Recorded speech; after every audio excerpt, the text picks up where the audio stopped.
Hello viewers, আসসালামু আলাইকুম। কেমন আছেন সবাই? আশা করি সবাই ভালো আছেন। আমি আলহামদুলিল্লাহ আপনাদের দোয়ায় ভালো আছি।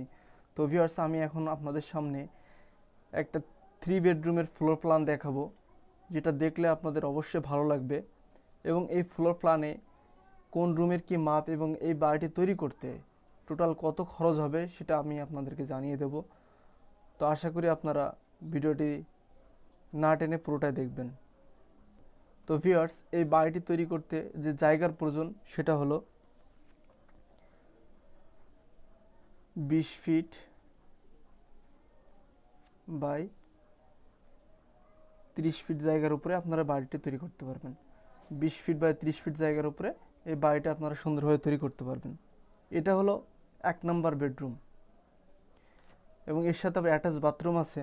তো এই বেডরুমের মাপ হলো 1 নম্বর বেডরুমের দৈর্ঘ্য এবং প্রস্থ হলো 9 ফিট 2 ইঞ্চি বাই 10 ফিট। এবং এটা হলো 2 নং বেডরুম, যার দৈর্ঘ্য এবং প্রস্থ হলো 9 feet 7 inch by 10 feet. 9 feet 9 feet 7 inch by 10 feet এর দৈর্ঘ্য এবং প্রস্থ। এবং এটা হলো গেস্ট রুম বা বেডরুম, যেটা আপনারা মনে করতে পারেন, যদি মনে করেন যে গেস্টের এখানে রাখবেন, তাহলে এটা এটা হচ্ছে 3 নম্বর গেস্ট রুম,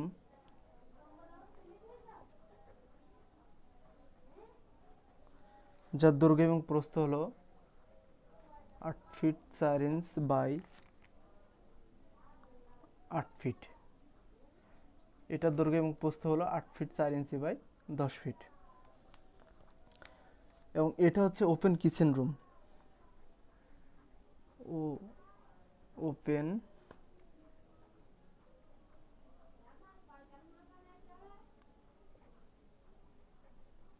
কিচেন রুম, যার দৈর্ঘ্য এবং প্রস্থ হলো 5 feet 9 inch by 5 feet 7 inch. এবার আসেন এটা হলো হচ্ছে drawing drawing by dining room, drawing by dining room, যার দৈর্ঘ্য এবং প্রস্থ হলো 9 ফিট 7 ইঞ্চি বাই বরাবর 10 ফিট। এবং এটা হলো মাস্টার বেডরুমের সাথে একটা টয়লেট বা বাথরুম,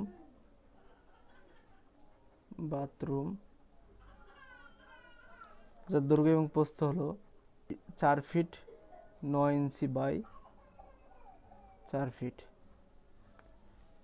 এবং পাশে আবার আরেকটা অ্যাটাচ বাথরুম আছে। এই বাথরুম,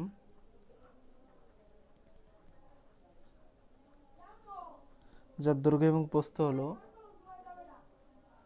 4 ফিট বাই 4 ফিট।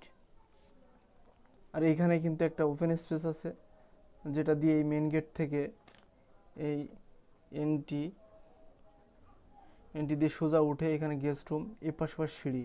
আপনারা কিন্তু এই সিঁড়ির নিচে এইখানে কিন্তু একটা বাথরুম তৈরি করতে পারেন, কমন টয়লেট, যেটাতে আপনারা সবাই মিলে যাইতে পারবেন। এইখানে গেস্টরা আসলেও এর নিচ দিয়ে, সিঁড়ির নিচ দিয়ে কিন্তু তৈরি করতে পারলেন। এখানে কিন্তু একটা বাথরুমের খুব দরকার। আর এটা হচ্ছে সিঁড়ি ছাদে ওঠার জন্য। এটা হচ্ছে 6 ফিট, এটা হলো 3 ফিট হয়ে থাকে, এটা 4 ফিট, এটা 3 ফিট, আর এটা আবার 5 ফিট। সিঁড়িটা এখান দিয়ে বাড়ির ভিতরে তৈরি করা হয়েছে। আপনারা এখানে কিন্তু একটা বাথরুম তৈরি করতে পারেন, কমন টয়লেট বা বাথরুম, যেটা আপনাদের মন চায়। তো ভিউয়ার্স, এখন দেখব এই বাড়ির রুমগুলির দরজা এবং জানালা। তো এইটার 1 নম্বর বেডরুমের দরজা হবে এখান থেকে এরকম, এবং এটা হচ্ছে 1 নম্বর D1, এবং এটা হলো D2, এখান থেকে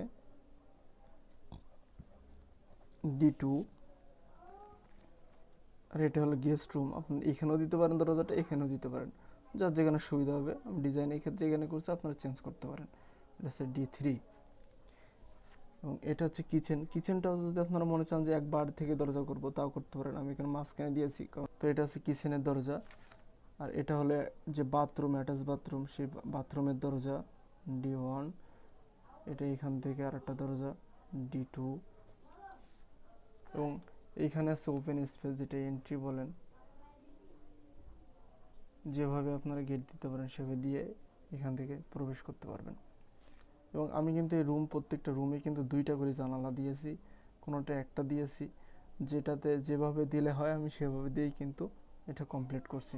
যেমন একটা W1 একটা জানালা, W2 আর একটা জানালা, W3 আর একটা জানালা, এখানে আর W4 আর একটা, W5 আরেকটি জানালা, এবং এই ডাইনিং এবং ড্রয়িং স্পেসে এখানে আর একটা জানালা দিয়েছি। এখানে সিঁড়িতে আর একটা জানালা দিয়েছি। এবারে কিচেনে এখানে আর একটা জানালা দিয়েছি। সব মিলে 8টা জানালা আছে এখানে। এবং এখানে দেখেন বাথরুমের জন্য একটা হাই উইন্ডো দিয়েছি, হাই উইন্ডো। এ পাশে আর একটা বাথরুমের জন্য, বাথরুম টয়লেটের জন্য আর একটা হাই উইন্ডো। আর আপনারা যদি এইখানে যদি একটা বাথরুম তৈরি করেন, তাহলে কিন্তু অবশ্যই এইখানে কিন্তু আর একটা জানালা হাই উইন্ডো আপনারা দিবেন ভিতর দিয়ে। অথবা যদি মনে করেন না যে এটা অনেক দূর দিয়ে একটু লম্বা করে দিব, তাহলে কিন্তু এইখানে দিতে পারেন, ঠিক আছে, যদি আপনারা নিচে বাথরুম তৈরি করেন।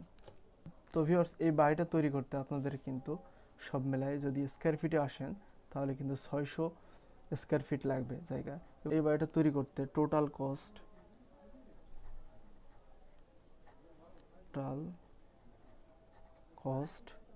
15 লক্ষ টাকা। 15 লক্ষ টাকা দিয়ে আপনারা এই বাড়িটা সম্পূর্ণ তৈরি করতে পারবেন। তো ভিউয়ার্স, আশা করি আমার এই ফ্লোর প্ল্যানটা আপনাদেরকে ভালো লেগেছে, এবং যদি ভালো লেগে থাকে তাহলে আপনাদের বন্ধুদের মাঝে শেয়ার করবেন এবং লাইক এবং কমেন্ট করবেন। তো ভিউয়ার্স, ভালো থাকেন, সুস্থ থাকেন। আসসালামু আলাইকুম।